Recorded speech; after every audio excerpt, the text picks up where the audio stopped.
इनका इनसे हम बात करने की कोशिश भी कर रहे थे और आपको बता दें कि बेला विधानसभा पे आज चर्चा करेंगे हम लोग और बहुत सारे यहाँ पे वरिष्ठ नेता भी और लोग हैं, लेकिन सबसे वरिष्ठ यहाँ पे हैं जहानाबाद से चलकर के टिकारी में आए हैं। और जब टिकारी में हम लोग को पता चला कि आए हुए हैं, तो जैसे सूत्रों से पता चला हम लोग तुरंत इनको सोचे कि पकड़ते हैं चल के, और यहाँ पे आज मिल गए हैं। सर सबसे पहले हमारे चैनल में स्वागत है सर। धन्यवाद। सर कैसे हैं सर? बढ़िया, अच्छा है, बढ़िया है। बढ़िया है। क्या आपको लगता है इस बार बेला विधानसभा पूरा चर्चा का विषय बना हुआ है सर? क्या कहिएगा उस पे? चर्चा का विषय इसलिए बना हुआ है हाँ। कि जो वहाँ लगातार जीतते रहे थे, इस बार वो चुनाव हारेंगे, इसलिए चर्चा का विषय बना। इसलिए चर्चा का विषय बना हुआ है। इसलिए चर्चा का विषय बना हुआ है। मतलब क्या इस बार कौन सा रणनीति आप लोग लगा रहे हैं जिससे मतलब लग रहा है कि एनडीए मतलब वहां पे दावा ठोकेगा? रणनीति हम लोग का यही है, जनता के लिए हम लोग 24 घंटा सेवक के रूप में काम करते हैं। एनडीए के जितना भी है हम लोग जनता के लिए काम करते हैं, उनके जन समस्या को सुनते हैं, उसका निदान करते हैं। हम लोग लाठी के बल पर वोट नहीं लेते हैं, हम लोग जनता के विश्वास जीत करके वोट लेते हैं। जी सर, एक बात और है, जनसुराज आया है पिक्के जी का पार्टी, उससे क्या लगता है बीजेपी को क्या घाटा नहीं होगा? जनसुराज ऐसा ऐसा बहुत पार्टी बनती है देश में। देश में हजारों पार्टियां हैं, उसमें एक भी पार्टी जनसुराज है। बहुत जगह चुनाव जिताए हैं सर।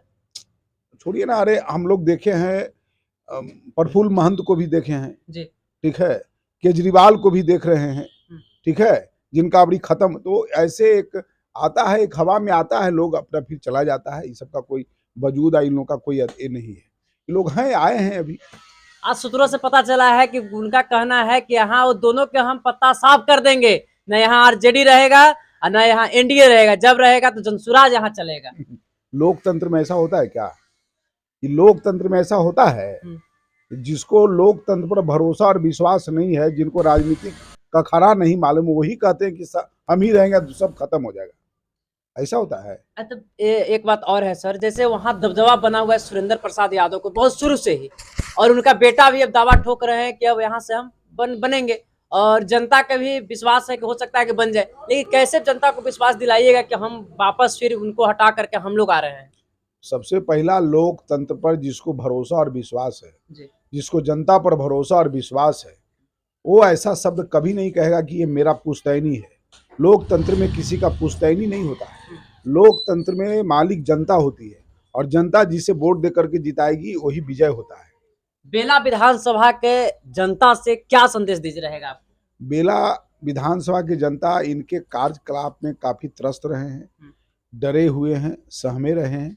इस बार निर्भीक होकर के मतदान करेंगे, और इस बार एनडीए के प्रत्याशी वहां भारी मतों से जीतेंगे।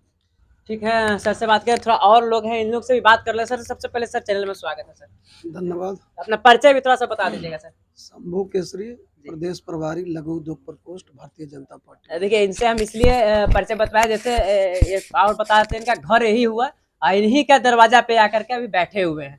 लेकिन आप लोग को हम अपना जुमा से इसलिए नहीं बताया कि देखिए इनसे बतवा दिए। और नेता सर क्या कहिए, बेला विधानसभा में जो सर बोले हो सकता है? ये 100% होगा। इस बार 5 जगह उपचुनाव है, 5 जगह भारतीय जनता पार्टी और एनडीए गठबंधन जो है चुनाव जीतेगी। मतलब 5 जगह दावा है? कहीं कुछ नहीं है, 5 दावा नहीं है, 5 जीतेंगे।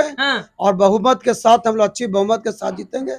जनता एनडीए के साथ है। बेला कितना से ला रहे हैं सर? बेला में भी हम लोग इस बार रिकॉर्ड टूटेगा, और कोई नहीं रहेगा सामने।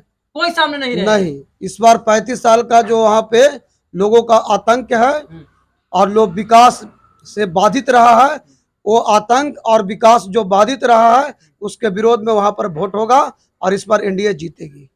आप क्या कहिएगा सर बेला विधानसभा पे? जो हमारे नेताजी का मत है एनडीए के पक्ष में, हम लोग तो एनडीए के कार्यकर्ता हैं, और हमारा उनसे अलग विचार तो हो नहीं सकता। ठीक है, जो कह रहे हैं एकदम दावा के साथ है एकदम। बिल्कुल बिल्कुल सर एक बात और रहेगा, देखिए बगल में और एक है, उनसे उसके बाद इनसे थोड़ा सा और एक सवाल रहेगा इनसे। सर अपना भी थोड़ा सा परिचय बता दीजिएगा। मेरा नाम सहेंद्र चंद्रवंशी है जी, हम पार्टी प्रदेश उपाध्यक्ष हैं। सर बेला विधानसभा चर्चा का विषय बना हुआ, आप तो जानते ही होंगे। आजकल मतलब जहां ट्रेंडिंग देखिए बेला बेला बेला हो रहा है। जैसे यहाँ उपचुनाव बिहार में और जगह होना है, लेकिन बेला का कुछ अलग है कि मगध सम्राट सुरेंद्र यादव जी का गढ़ है। क्या सुरेंद्र यादव मगध सम्राट का गढ़ टूटेगा? पहला बात है पत्रकार महोदय जी, कि सुरेंद्र प्रसाद यादव कभी मगध सम्राट है ही नहीं। देश के अंदर में 2 अति पिछड़ा 3 अति पिछड़ा जो पैदा हुआ देश में, वे अति पिछड़ा का बेटा मगध सम्राट पैदा हुआ, पहले ही आप समझ लीजिए। और यादव कभी मगध सम्राट नहीं था। चाहे जरासंध महाराज थे, राजा आपका अशोक सम्राट था, वे कभी सम्राट, तो शब्द उसका गलत है।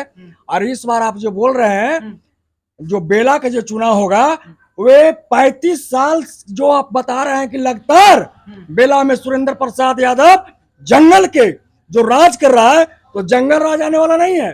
देश के जो जनता जो है, राजतंत्र नहीं है, लोकतंत्र में जनता मालिक होता है। और जनता ने ठाना है कि लोकतंत्र जो है वहां लाना है, और एनडीए गठबंधन में वहां जिता के विजय बनाना है। जय हिंद, जय भारत। चलिए इनसे थोड़ा सा विदा ले लेते हैं, क्योंकि लास्ट क्या कहना चाहिएगा पूरा अपना जहानाबाद की जनता के साथ? जनता, जहानाबाद जनता के तरफ क्या है, बेला में चुनाव जीतेंगे। बेला का तो हो गया सर, लेकिन आप जहां से एमएलसी वहां का जनता को क्या कहेंगे? एमएलसी किसी एक क्षेत्र का हम नहीं है, हम मनोनीत एमएलसी। नहीं, अपना जहानाबाद के लिए हम पूछ रहे हैं सर, जान रहे हैं हम लोग, लेकिन जहानाबाद को जनता को क्या संदेश दीजिएगा? जहानाबाद क्योंकि वहां से सुरेंद्र प्रसाद यादव अभी सांसद हैं। इतने दिन में जहानाबाद की जनता बहुत दुखी है सांसद से। इतने कम समय में ही जहानाबाद की जनता पछता रही है और दुखी है कि हम कैसे सांसद को चुन लिए जो कभी दिखते नहीं है और किसी के दुख सुख में सम्मिलित होते नहीं है। इसलिए जहानाबाद के सांसद आने वाला समय में एनडीए को ही चुनेगी। सर एक प्रश्न रहेगा, थोड़ा सा कड़वा रहेगा सर, चूक क्या इस बार हुआ जिससे मतलब चंदेश्वर चंद्रवंशी वहां से मतलब लोगों का सब, अब चलिए सब पुरानी बात छोड़ दीजिए। ठीक है, धन्यवाद सर। लोकतंत्र